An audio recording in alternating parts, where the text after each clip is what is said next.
let's go for a date. You like that? I like it. That's called horsepower, baby. There ain't no substitute. Hey there, folks. This is Josh, Stoney Ridge Farmer. Welcome back to the farm. We just picked this truck up. This is a 1971 GMC C10. What do you call this? Hold on, let's see what it says. It doesn't say. Today we're going to be working on this new truck that we just picked up. It's a GMC 1500 from 1971, and it's got some issues. We picked it up for a pretty good deal. I want you guys to post a comment. Tell me what you think this truck is worth. It's a 71 C10 with a 350 engine in it, and it won't start. So come along, let's have some fun fixing on the old C10 or 1500 or whatever you call it. GMC, baby. Woo. I ain't afraid of work. I ain't afraid of play. I ain't afraid to get the job done and do it my own damn way. I ain't afraid of life. Times like this. If you mess with my freedom, I'll tell you just what you can kiss. That's right. We've got to get this critter running. So I bought this pickup, and I hope you posted a comment down there. Tell me what you think it's worth. At the end of the video, I'll tell you what I paid for it. So I went to look for an ATV. I was looking for a four-wheeler for Miss Stoney Ridge that was a fully automatic four-wheeler that wouldn't require her to click the shifter, so she could just hit the gas and go. Well, when I got to the dude's place, the wheel fell off the four-wheeler. So he just had the wheel bearing replaced in the four-wheeler, and the fellow that did the wheel bearing didn't put the nut back in place to hold the wheel on, and it started wobbling and almost fell off. As I was walking around his place, I said, dude, what's up with this old truck? And he's like, well, I don't know, everything's for sale, it's got a price on it. So we went and checked this guy out. This again is a 1971, and that's an old junky Subaru. We're gonna be doing some stuff. We're gonna cut the top off of that. So subscribe to the channel, check out another video. And this is a 67 Ford F350. That's in future video. That's a dump bed we gotta fix. But this guy right here, again, is a 71 1500, or otherwise known as the C10 pickup. It's a really nice truck. It has really the perfect patina, I think. I love the color. What do you guys think about that color? It's like a teal green, and I'm not sure if that's the factory color, but if we open the door, we might find out that it probably is. So look up in here, looks pretty good. Just a little bit of rust. We got some rust down here, a few rust issues, but nothing really bad. The interior looks pretty good. The seat's awesome. I cannot wait to put one of those Mexican blanket seats on here. It's gonna be great. Doors shut nice and crisp. We've got some rust issues in the bed right here. You can get an entire new bed, and my thought process here is either leave it long bed and use it on the farm and eventually take it down to a short bed and really make a nice hot rod out of it, or just use it as a work truck here on the farm. So we'll see how that goes. Let's get in and we'll show you what's going on when I turn the key over. Big shout out to AG1 for supporting today's video, for being a sponsor of today's video and helping support rural content. Guys, AG1 is a nutritional beverage that I incorporate into my daily routine here on the Stoney Ridge Farm. In case you don't know, I recently dropped about 85 pounds, and it was all due to a lifestyle change, a nutrition change. I started eating real food. I started thinking about the things that I'm consuming, and I started drinking AG1. AG1 helps me to sustain that energy throughout the day, and it gives me 75 vitamins and minerals that are whole food sourced. Awesome stuff. So guys, set your intentions with AG1. Set your intentions with the food that you eat. Eat real food, real drinks. This is a nutritional beverage that really helps me get through the day, helps support my immunity, helps support my mental clarity, and helps support my energy, guys. Check out the link down below. It's athleticgreens.com/Stoney Ridge Farmer. Click that and you'll get some free stuff from these guys. Check it out. There's also travel packs that I take on the road when I go out on the go, like going to a tractor show or something like that. And we just got back from Maine. I had AG1 every single morning, and it helped me sustain my energy all day long. And my skin looks better, but it doesn't make my hair grow back. Guys, thanks a lot again to AG1 for helping support rural content. There'll be a link down the video description. Door opens nice and crisp. Look at this. Looks like 70s bowling alley glitter handle. It's really cool. The patina, like I said, is great on this truck. Just a few rust issues. You can see it's been repaired before back in the day. Seatbelt works. This is the original color of this truck. This might be original paint. I really wish the person I bought it from would not have done that. Okay, hit it with some primer right there. So we may try to take that patina. This is just perfect in my opinion. What do you guys think? I like that old school look. So we go right in here and we turn our key on, and the guy that had it before me was a bit of a tinkerer. He built a specialized key. Let me see if I can pull it out. It's almost impossible to get out. Come on, buddy. Oh, come on, there it is. So he built a special key for it. So it doesn't look like a key, it looks like a button. So we reach in here, we put her in neutral. This was an original 3 on the column, but that's been changed to a 3 on the floor. So it's reverse, first, second, and third. 3-speed on the floor. We'll mash the clutch in right here, and we'll hit it. That's it. So when I do that, the little brake light right here, it dims. We've got a poor connection somewhere. I'm not too sure. Radio, it won't even turn on right now. So I think we've got a poor connection. The battery under here is virtually brand new. Let's open the hood up for you real quick. There we go. Awesome.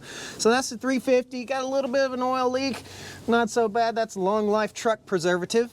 Here's what I think the issue is. So I think we've got some jelly on this battery. This is a new battery, 650 cold cranking amps, a die-hard battery, brand new, brand spanking new, and I can already tell I've got some work to do. We've got to secure that battery. Something is either putting a drain on this battery or something is wrong with the wiring. Now, if you look here, our ground wire goes to the radiator support and it goes to the bracket that holds the alternator in place, when it really should go to the engine block somewhere, in my opinion. So I think we might have a ground issue that's causing our major malfunction here. The cables are a bit loose. Oh, yeah. The cables are totally loose. So first thing we're going to do, we're going to start here troubleshooting and see what we've got going on. Let's just see if the positive cable's loose too. Oh, no, we need to get new ones. I think we need to get new ones, and we need to get new ground cable. This is okay. I think that's okay, but this is pretty crusty. And I do believe that this needs to be grounded directly to the engine block, I would say. So maybe we'll find a way to directly ground that guy. I'm not seeing a very good spot down here to ground it without making some sort of boo-boo. And I also see something in here maybe you guys noticed. Look at the stacks of, it has headers on it. And look at the stacks of gaskets right here. So we've had some modifications done to this thing. Wait till you hear it run. Let's just get under it. I'll show you the exhaust. You're gonna love this. So the headers come out right here, and the exhaust pipe just comes straight out right there. It's a straight pipe, and it sounds sweet. It just sounds awesome, man. This truck came out of Virginia, so it doesn't have a whole heck of a lot of rust in it. But first thing we gotta do, we'll pop that battery out, and we'll throw it on the charger, check and see what percentage charge it's got. We'll clean some stuff up here and see what we can make happen. So we already know our ground terminal was too loose. Let's go ahead and take loose our positive terminal and test this battery, see what kind of battery life percentage we've got going on here. Ooh, that one's on there good. Come on, baby. All right, guys, tell me I'm not supposed to do that. There's some kind of goop on here. I think it's to keep the terminals from becoming corroded, but we've got a better product we'll put on here when we get done. There we go. Get a little socket extension in there, wedge that critter open. Get that batteryinator ready to go. Okay, set this stuff to the side, and we'll put this in the Honda and take it up and check it out, see what it shows on the charger. Honda, vroom zoom.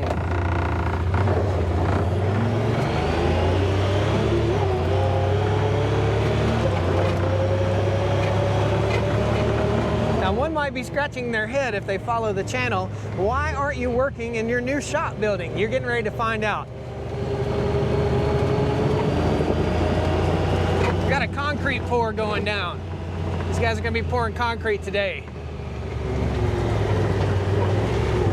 So I can't get inside the mega shop to get any work done. Otherwise, we'd have just jumped that thing off, pulled it in there, and been working in a nice, comfortable shop. Let's check this battery. All right, die hard. Let's see how hard it died. This is just a standard battery. It says die hard red. I don't know what that means, but here's our positive. Here's our negative. We're on a standard battery. Our meter says 12.4 volts. Let's hit the charge button right there. Should start charging here in a second. And then we'll get a good, accurate battery assessment here. By the way, guys, this is the mega shop. You can see it's just about full of junk right now. We've got some reorganization to do. This ladder rack is gonna go on that C10 truck, as well as the fuel tank out of the Dodge Ram Unicorn truck over there. So we popped to 12 and 85% battery. Not too bad. We want a little more than 12 volts. And we want a little more than 85% battery. So we're gonna leave that on the charginator for a little bit. We're gonna head on down and clean off all the terminals and see if we can figure out a better way to ground the system. It's already up to 87%, so I don't think it's a dead battery issue, guys. I think it's a connection issue in that truck. So let's get up underneath it, get our heads a scratching, see what we got going on.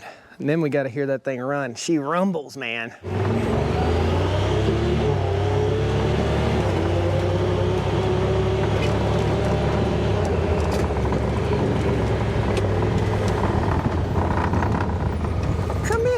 Where's Lexi?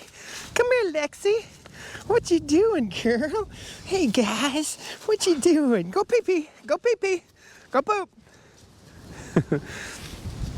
Farm dogs. Good farm dogs. Here we go, baby. We're gonna make you shine now. So we got the necessary tools to take care of this. Tool pro tip for you real quick, guys. I use these little impact wrenches all the time. I'm a Milwaukee fanboy, love my Milwaukee tools. Every socket set on the farm now has these impact grade socket adapter set. This is a 6-piece socket adapter set. I probably have 15 little socket sets that are portable. Yeah, I'll get rid of that. This is what we use. So we can pop this into our impact just like so, and we'll be able to use a socket set. And it just makes life so much easier, guys. There'll be a link down the video description. I'm not sponsored by those guys, but this is something that I use. So that has the little short ones and it has the long ones, so we can outfit every socket set with impact adapters. So when we want to work on something like this, we don't have to hand wrench it anymore, because we've got power tools to do everything, as long as we have the right tools at hand. In every portable socket set, we have one of these. It's like $9. I'll post the link down below. Here's the tools we got. So we got our Milwaukee with our little brush wire wheel on there. We're gonna be using that.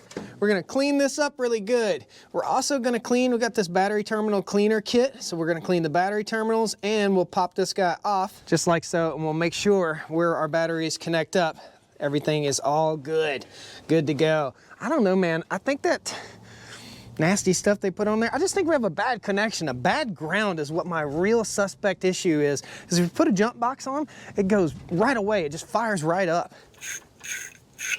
That's our negative. Oh, it's got nasty goop all over it. I understand why the guy did this, but I don't believe in it. I just don't believe in it.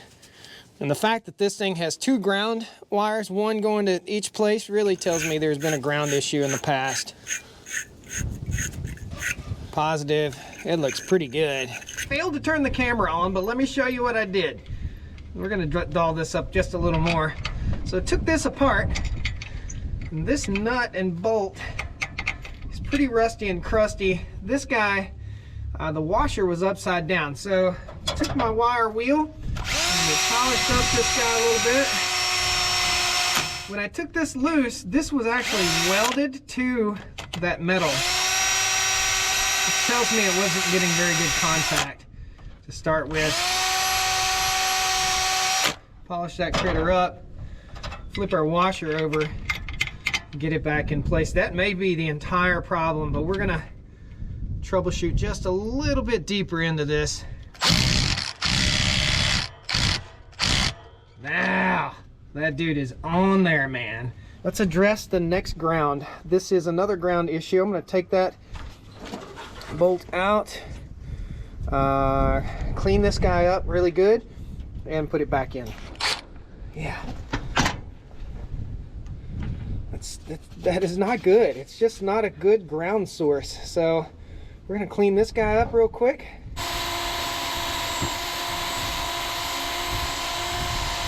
That'll make better ground contact for sure. Put this guy back in place too. Gosh, I think it's just a ground issue, but we're gonna check one more thing. We're gonna get under and we're gonna check the starter. Watch me get under here and check the starter and not bring a wrench. Let's bring a wrench. Here we go. Watch me not have the right size wrench. Oh, baby.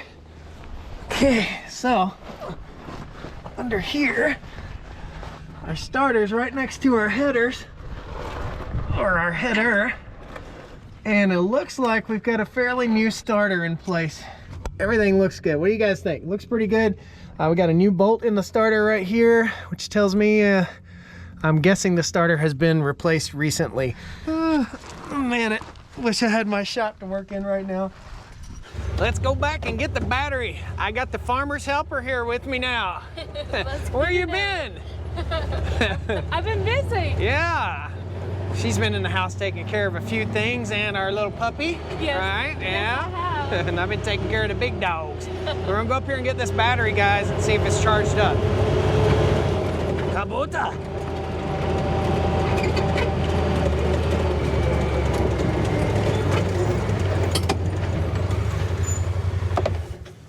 What does your wife think when you buy a C10 pickup? What did you say when you first saw it? What's this? We haven't talked about this. We didn't talk about it.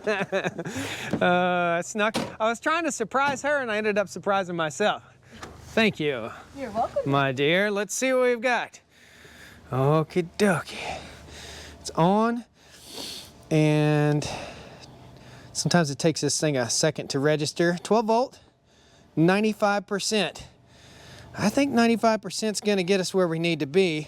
I think this die-hard battery is from a second-hand battery place. In other words, it's a repop, a refurbished battery. This could be our issue. Fingers crossed that it's not our issue. All right, there we go. Let's try it. Fingers crossed.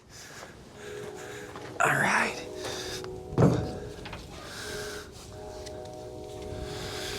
Oh, baby. It's not too heavy. I think the battery's a little small for the application. Okay, ground on, everything in place here. Grease lightning, there we go. All right, let's do the ground, because I think that's my suspect, is the ground. Okay, we're in there. Snug him down. Be nice if we don't have to spend any money. Snug the ground. Oh, it's 10 times tighter than it was. That's awesome. This is battery terminal protector. Check it out. Might be prematurely doing this, but it's like a red coating that I like to put on all my batteries so that they don't corrode. This is a better solution than that petroleum jelly stuff that guy was using. Gonna jinx myself. I'm gonna shut it all the way. Faith, let's see what she does, baby. All right, Miss Stoney Ridge, climb on in. Let's see how ridiculous this gets. Okay, here we go with the key. We're in neutral. Oh, daddy. What? Woo!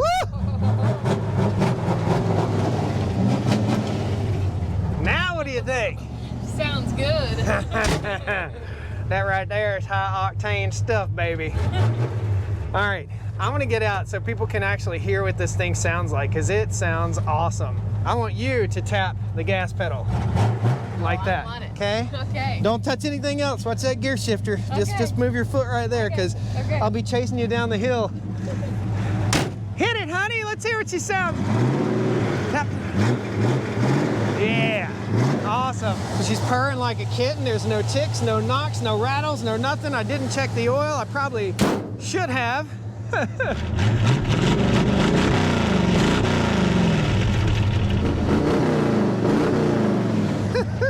Dude, that's music to a hillbilly's ears right there, boy.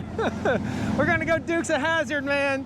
Guys, thanks a lot for joining us here on the Stoney Ridge. I figured we'd get that problem solved. Oh, we got a little smoke coming out that time. I figured that might solve our problem. Just cleaning the ground up. This is an odd shifter, man. Again, first, reverse, second, third. So I think that's first gear. Brake works. Dukes of Hazzard. Oh, no power steering. Hold on. Yee-haw, honey. How about them donuts? Oh, guys. We'll see you next time. Second gear. Woo, daddy. We'll see you next time on the Stoney Ridge Farm. What do you think? Oh, this is awesome. Yeah, nothing like a good bench seat to slide around on, is it? Yeah, no, it's fun. I like Oh, bad brakes, bad brakes. Come on down to the Stoney Ridge. Bring your wife, bring your kids. Living life pure and sweet. That's the way it's This thing is Stoney Ridge. awesome. Oh, those headers are really tight. Okay. This thing is a tire spinning fool, man. See you next time on the Stoney Ridge, guys. Woo!